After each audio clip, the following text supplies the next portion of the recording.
ನಿಮ್ಗೆ ಎಷ್ಟೋ ಜನಕ್ಕೆ ಗೊತ್ತಿಲ್ಲ, 12 ಜ್ಯೋತಿರ್ಲಿಂಗನ ಪ್ರತಿಷ್ಠಾಪನೆ ಇವತ್ತಿನ ದಿವಸ ವಿಶೇಷವಾಗಿ ಆಗಿರ್ತಕ್ಕಂಥದ್ದು. ಆ 12 ಜ್ಯೋತಿರ್ಲಿಂಗ ಪ್ರತಿಷ್ಠಾಪನೆ ಜೀರ್ಣೋದ್ಧಾರ ಆಗಬೇಕು ಅಂದರೆ ಒಬ್ಬ ಯುಗ ಪುರುಷ ಹುಟ್ಟುತ್ತಾನೆ ಅಂತ ವೀರಬ್ರಹ್ಮಯ್ಯ ಸ್ವಾಮಿ ಚರಿತ್ರೆಯಲ್ಲೇ ಬರೆದಾಗೋಯ್ತು. ಅದನ್ನು ಆ ಕಾಲಕ್ಕೆ ಹೇಳಿರೋದು ಆ ಯುಗ ಪುರುಷ ಸಾಕ್ಷಾತ್ ಇವತ್ತಿನ ದಿವಸ ಎಂಥ ಮನುಷ್ಯ ರೂಪೇಣ ಭಗವಂತ ಮನುಷ್ಯ ರೂಪದಲ್ಲಿ ಬರ್ತೀಯ ಅಂತ ಯಾರನ್ನಾದರೂ ಅಂತೀವಿ. ಯಾರನ್ನಂತೀವಿ? ಇವತ್ತು ನರೇಂದ್ರ ಮೋದಿನ ಅಂತೀವಿ. ನರೇಂದ್ರ ಮೋದಿನೇ ಭಗವಂತನ ಸ್ವರೂಪ ಅಂದಮೇಲೆ ರಾಮಚಂದ್ರ ದೇವರಲ್ಲ ಅಂದವನು ಯಾವ ಧಿರ್ದವನು? ಸ್ವಯಂ ಭಗವಂತ ಶ್ರೀರಾಮಚಂದ್ರ ಶಕ್ತಿ ಸಮೇತ ಹರಿಹರ ನಾಮಸ್ಮರಣೆ. ಶ್ರೀರಾಮ ಅಂದ್ರೇನು? ಭಗವಂತ. ಅಂಥ ಶ್ರೀರಾಮನಿಗೆ ತ್ರೇತಾಯುಗಕ್ಕೆ ಎಷ್ಟು ಯುಗಗಳ ಕಾಲ, ಇಷ್ಟು 1000 ವರ್ಷ ಬದುಕಿರ್ತಾನೆ. ಆಗ ವಿಷ್ಣು ಸಹಸ್ರನಾಮ ಸೃಷ್ಟಿಯಾಯಿತು. ವಿಶೇಷವಾಗಿರ್ತಕ್ಕಂಥ ಹನುಮಾನ್ ಚಾಲೀಸ್ ಸೃಷ್ಟಿಯಾಯಿತು. ವಾಲ್ಮೀಕಿ ಋಷಿಗಳು ರಾಮಚಂದ್ರನ ಬಗ್ಗೆ ಬರೀತಾರೆ. ರಾಮ ಎಂಥ ಭಗವಂತ ಅನ್ನೋದಕ್ಕೆ ಸಾಕ್ಷಿ ಆ ರಾವಣೇಶ್ವರನು ಇಳಿದು ಬರ್ತಾನೆ. ಇವನಿಗೆ ಮುಹೂರ್ತ ಕೊಡಬೇಕು, ಸುಮುಹೂರ್ತ ಸಾವಧಾನ ಅಂತ ರಾಮಚಂದ್ರನಿಗೆ ಕೊಡಬೇಕು. ಯಾರನ್ನಾದರೂ ಗೆಲ್ಲಬೇಕು ಅಂದರೆ ಒಂದರಲ್ಲೇ ಬ್ರಾಹ್ಮಣನ ಮುಹೂರ್ತ ಕೊಡೋ, ಈ ಲಗ್ನದಲ್ಲಿ ನನ್ನ ಶತ್ರುವನ್ನು ಸಂಹಾರ ಮಾಡೋಕ್ಕೆ ಒಂದು ಪೂಜಾರಿನ ಕರೆಸು ಅಂತಾರೆ. ಆಂಜನೇಯ ಅಂಗದ ಯೋಚನೆ ಮಾಡ್ತಾನೆ. ಅಲ್ಲಿ ಕೂತಿರ್ತಕ್ಕಂಥ ಜಾಂಬುವಂತನ ಕೇಳ್ತಾರೆ, ಅಯ್ಯೋ ಯೋಗ್ಯ ಫಲವನ್ನು ಕೊಡ್ತಕ್ಕಂಥ ಕಶ್ಯಪ ಬ್ರಹ್ಮನ ವಿಶೇಷವಾಗಿರೋ ಕಶ್ಯಪ ಋಷಿಗಳ ಮಗ ಸಾಕ್ಷಾತ್ ಆ ವಂಶದಲ್ಲಿ ಹುಟ್ಟಿರ್ತಕ್ಕಂಥ ಇನ್ಯಾನು ಮಹಾರಾವಣ. ರಾವಣ ಬ್ರಾಹ್ಮಣ ಅಲ್ವೇ? ಅದಕ್ಕೆ ಅವನ ಬ್ರಾಹ್ಮಣ ಪೂರ್ತಿಯಾಗಿ ಒಂದು ಕಾಲವಾಗ ರಾಕ್ಷಸ ವಂಶನೂ ಇರುತ್ತೆ ಅವನಿಗೆ. ತಾಯಿಗೋಸ್ಕರ ಅಲ್ಲಿ ವಿಶೇಷ ರಾಕ್ಷಸ ಅಂಶ. ಅವಾಗೇನು ಮಾಡ್ತಾನೆ, ನನ್ನ ಬ್ರಾಹ್ಮಣಾರ್ಥ ಕರೆದ್ರು ಅಂತ ರಾವಣ ತನ್ನ ಕಿರೀಟವನ್ನು ಪಕ್ಕಕ್ಕಿಟ್ಟು ಬ್ರಾಹ್ಮಣೋತ್ತಮನಾಗಿ ಬರ್ತಾನೆ. ಆಗ ಮುಹೂರ್ತ ಬರೆದಾಗ ಇವರೆಲ್ಲ ಕೇಳ್ತಾರೆ, ಮುಹೂರ್ತ ಕರೆಯೋಕ್ಕೆ ರಾವಣನ್ನೇ ಕರೆದಿದ್ದೀರಾ? ರಾವಣ ನಿಜ ಹೇಳ್ತಾನೋ ಸುಳ್ಳು ಹೇಳ್ತಾನೋ, ಬೇರೆ ಲಗ್ನ ಕೊಟ್ಬಿಟ್ರೆ ಅಂತ. ಅವನು ದ್ರೋಹ ಮಾಡಲ್ಲ. ಬ್ರಾಹ್ಮಣ ವಂಶದಲ್ಲಿ ಹುಟ್ಟಿದ ಮೇಲೆ ದ್ರೋಹವಿಲ್ಲದೆ ರಾಮಚಂದ್ರನಿಗೆ ಮಾತು ಕೊಡ್ತಾನೆ, ನಿನ್ನ ಯೋಗ ನಿನ್ನ ಫಲ ನೀನೇ ಗೆಲ್ಲೋದು, ಇದೇ ಮುಹೂರ್ತದಲ್ಲಿ ನಿನ್ನ ಶತ್ರು ಧ್ವಂಸ ಆಗುತ್ತೆ, ತಗೋ ಮುಹೂರ್ತ ಅಂತ ಕೊಡ್ತಾನೆ. ಸ್ವಯಂ ರಾವಣ ತನ್ನ ಮರಣಕ್ಕೆ ತಾನೇ ಕೊಟ್ಕೊಂಡಿರೋ ಮುಹೂರ್ತ ಇನ್ಯಾರೂ ಅಲ್ಲ, ಅಂಥ ಒಂದು ಭಗವಂತನ ಮುಂದೆ ಕೊಟ್ಟಿರ್ತಕ್ಕಂಥದ್ದು ರಾವಣ. ಅಂಥ ರಾವಣ ರಾಮ ಅಂಥೇಳಿ ತಬ್ಕೊತಾನೆ. ನಿನಗೂ ಆಂಜನೇಯನಿಗೂ ಎಷ್ಟು ವಿಶೇಷವಾದ ಭಕ್ತಿ ಇದೆ, ನನಗೂ ನಿನಗೂ. ಅದಕ್ಕೆ ನರನಾರಾಯಣನ ತಬ್ಕೊಂಡಿರೋದು. ಇವತ್ತಿಗೂ ನೀವೇನೋ ಧನುಷ್ಕೋಟಿಯಿಂದ ಒಂದು 30 ಕಿಲೋಮೀಟರ್ ದೂರ ಹೋದರೆ ನರನಾರಾಯಣರು ಸಾಕ್ಷಾತ್ ರಾವಣ ಆ ಮುಹೂರ್ತ ಕೊಟ್ಟಿದ್ದ ಸ್ಥಳ ಒಂದು ಪುಟಾಣಿ ಐಲ್ಯಾಂಡ್ ಇದೆ.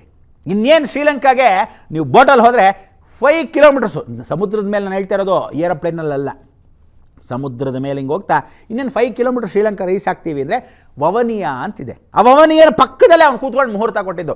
ಇವತ್ತು ಹಿಂಗೆ ಕೂತ್ಕೊಂಡು ಮುಹೂರ್ತ ಕೊಟ್ಟಿದ್ದ ಆ ಸ್ಥಳವನ್ನು ರಾಮ ಯಾರನ್ನು ತಬ್ಕೊಂಡ? ರಾವಣನ ತಬ್ಕೊತಾನೆ ಮುಹೂರ್ತ ಕೊಟ್ಟಿದ್ದಕ್ಕೆ. ನರನಾರಾಯಣ ಸಂಗಮ, ಮನುಷ್ಯನ ಜನ್ಮ. ಅದಕ್ಕೆ ಹೇಳೋದು ಮನುಷ್ಯರಾಗಿ ಬದುಕಿ, ರಾಕ್ಷಸದ ಥರ ಇರಬೇಡಿ.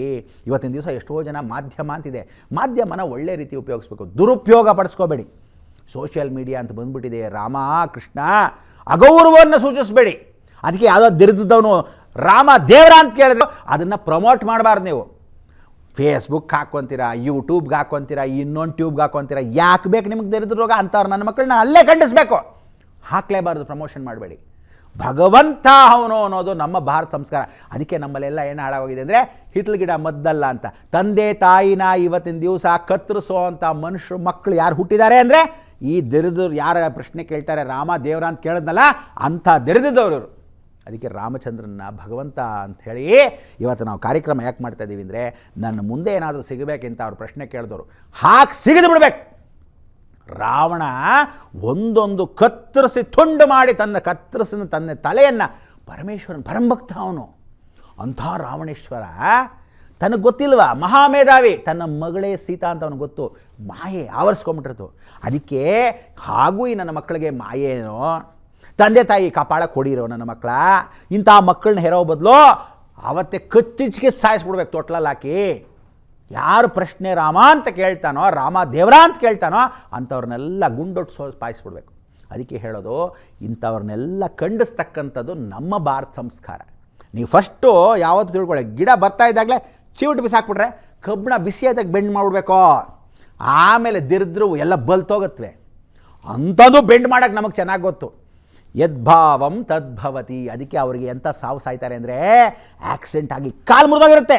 ಅಯ್ಯೋ ರಾಮ ದೇವರ ಅಂತ ನಾನು ಕೇಳ್ಬಿಟ್ಟೆ, ಅದಕ್ಕೆ ಕಾಲು ಕತ್ತರಿಸ್ಬಿಟ್ಟು ಆಂಜನೇಯ ಬೇಕು ನನ್ನ ಮಕ್ಕಳ ನಿಮಗೆ ಅಂತ ಬೇಕು. ಅಲ್ಲೆಲ್ಲೋ ಬಿದ್ದೋಗಿರ್ತಾನೆ, ಹಿಂಗೇ ಪಟಾರ್ ಅಂತ ಕುಯ್ದೋಗುತ್ತೆ. ರಾಮ ಸೂರ್ಯ ಅಲ್ವೇ, ತಲೆಯನ್ನು ಬಸ್ಸು ಹಿಂಗೆ ಕತ್ತರಿಸಿ ಹೋಗ್ಬೇಕಿಂತ ಅವ್ರಿಗೆ. ಅವಾಗ ಅಲ್ಲಿ ಬ್ರೈನ್ ಟ್ಯೂಮರು ಅಥವಾ ಬ್ರೈನ್ ಮೇಲೆ ಹಿಂಗೆಲ್ಲ ಏನು ಆಪ್ರೇಷನ್ ಮಾಡಿ ಒಂದೊಂದು ನರ ಕಿತ್ತಾಕ್ತಿದ್ರೆ ನಾನು ರಾಮ ಅಂತ ದೇವರ ಅಂತ ಕೇಳ್ಬಿಟ್ಟೆ, ಎಂಥ ತಪ್ಪು ಮಾಡಿದೆ ನೆನೆಸ್ಕೋಬೇಕು ಅವ್ನು ಸಾಯೋವರೆಗೂ. ಆ ವಿಲಿ ವಿಲಿ ವಿಲಿ ಅಂತ ಒದ್ದಾಡಬೇಕು. ಇಂಥವ್ರಿಗೆಲ್ಲ ಆ ಶಾಪವನ್ನು ಅವನು ಕೊಡ್ಬೇಕಾದ್ರೆ ನಾವ್ಯಾಕೆ ತಲೆ ಕೆಡಿಸ್ಕೊಳ್ಳೋದು? ನಾ ಮೊದಲಾದರೆ ಕ್ಯಾಕಸ್ ಹೋಗಿತಾ ಇದ್ದೆ, ಈ ನಡುವೆ ತಲೆ ಕೆಡಿಸ್ಕೊಳಕ್ಕೋಲ್ಲ, ಈ ಹಂಗಾದ್ರೂ ಹಾಳಾಗೋಗ್ಲಿ. ಆದರೆ ನಾವು ಇಂಥದನ್ನು ಖಂಡಿಸಿ ವಿಶೇಷವಾಗಿರ್ತಕ್ಕಂಥ ಶ್ರೀರಾಮಚಂದ್ರನ ಭಗವಂತ ಅನ್ನೋದಕ್ಕೆ ಸಾಕ್ಷಿ. ಒಂದು ಸಲ ಆಂಜನೇಯ ಬರ್ತಾನೆ, ಅಲ್ಲೆಲ್ಲರೂ ಕೂತ್ಕೊಂಡು ರಾಮ ರಾಮ ಅಂತ ಬರೆದು ಒಂದೊಂದೇ ಬಂಡೆಗಳನ್ನ ನೀರಿಗೆ ಹಾಕ್ತಾ ಇರ್ತಾರೆ. ಹಾಕ್ತಾ ಇದ್ದಾಗ ಎಲ್ಲ ಬಂಡೆಗಳು ವಿಶೇಷವಾಗಿ ತೇಲ್ತಾ ಇರುತ್ತೆ. ಶ್ರೀರಾಮ ಶ್ರೀರಾಮ ಅಂತ ಹಾಕ್ತಾ ಇರ್ತಾರೆ ಆ ಭಕ್ತಿ ಭಾವನೆಯಿಂದ ರಾಮಚಂದ್ರನಿಗೆ.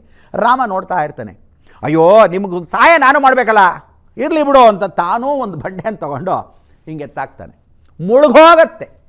ಆಗೆಲ್ಲರೂ ಅಂದ್ಕೊತಾರೆ, ಅಯ್ಯೋ ರಾಮ ರಾಮ ಅಂತ ನೀವು ನನ್ನ ಹೆಸರು ಬರೆದಿದ್ದಕ್ಕೆ ಹಾಕಿದ್ದಕ್ಕೆ ತೇಲ್ತಾ ಇದೆ, ನಾನು ಹಾಕಿದ್ರೆ ಹೆಂಗೆ ಮುಳುಗೋಯ್ತು ಅಂದ್ರಾಗ ಆಂಜನೇಯ ಹೇಳ್ತಾನೆ, ಅಯ್ಯೋ ರಾಮಚಂದ್ರ, ನಮ್ಮನ್ನೆಲ್ಲ ಕೈ ಹಿಡಿದು ನಡೆಸೋ ನೀನೇ ಕೈ ಬಿಟ್ಬಿಟ್ರೆ, ಆ ಬಂಡೆ ನೀನು ಕೈ ಬಿಟ್ಬಿಟ್ರೆ, ರಾಮ ಅಂತ ನಾವು ಎತ್ಕೊಂಡಾಗ ನೀನು ತೇಲಿಸ್ತೀಯ, ಆದರೆ ನೀನು ಹಂಗೆ ಕೈ ಬಿಟ್ಬಿಟ್ರೆ ನಮ್ಮ ಗತಿ ಏನಾಗಬೇಕು? ದಯವಿಟ್ಟು ಬೇಡ ಭಗವಂತ, ನೀನು ಹೇಗಿದೆಯೋ ಹಾಗೇ ಇರು, ನೀನು ಮಾತ್ರ ನಮ್ಮನ್ನು ಮುಳುಗಿಸ್ಬೇಡ, ಕೈ ಹಿಡಿದು ನಡೆಸು.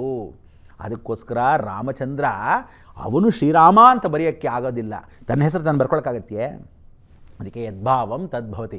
ಇವನು ಆ ಭಕ್ತಿಯನ್ನು ಎಲ್ಲ ಕಪಿಗಳಿಗೆ, ಕೋತಿಗಳಿಗೆ ಹೇಳ್ಕೊಟ್ಟ. ನಾವೆಲ್ಲ ಕೋತಿ ವಂಶಸ್ಥರು. ಇವತ್ತಿಗೂ ಯಾರಾದರೂ ನಾವೆಲ್ಲ ಮನುಷ್ಯರಾಗಿ ಹುಟ್ಟಿರೋರು ಪ್ರತಿಯೊಬ್ಬರು ಯಾರನ್ನಾದ್ರೂ ಪೂಜೆ ಮಾಡಬೇಕು ಅಂದರೆ ಆಂಜನೇಯ ನಮಸ್ಕಾರ ಮಾಡ್ಕೋಬೇಕು ಪ್ರತಿದಿನ. ಅದಕ್ಕೆ ಊರಿಲ್ಲ, ಆಂಜನೇಯ ಇಲ್ಲದೆ ಇರೋ ಊರಿಲ್ಲ, ಮಾರಮ್ಮ ಇಲ್ಲದೆ ಇರ್ತ ಹಳ್ಳಿ ಇಲ್ಲ ಅಂತ ಹೇಳುತ್ತೆ. ಅದಕ್ಕೆ ಊರು ಒಳಗಿರ್ತಕ್ಕಂಥ ಮಾರಮ್ಮ ಬಿಟ್ಟಾಳೋ, ಊರು ಹೊರಗಡೆ ಏನಾದರೂ ಹೊರಗಡೆ ನಿಂತಿರೋ ಆಂಜನೇಯ ಬಿಡ್ತಾನ, ಜಾಡ್ ಸೋದಿತಾನೆ. ಇಂಥವ್ರು ಏನಾದರೂ ಇದ್ದರೆ ಆಂಜನೇಯ ಸ್ವತಃ ಚಿರಂಜೀವಿ ಆಗಿರೋಂಥ ಗದೆ ತೊಗೊಂಡು ಬಾರಿಸಿದ್ರೆ ನನ್ನ ಮಕ್ಕಳಿಗೆ ಆವಾಗವಾಗ ಗೊತ್ತಾಗತ್ತೆ.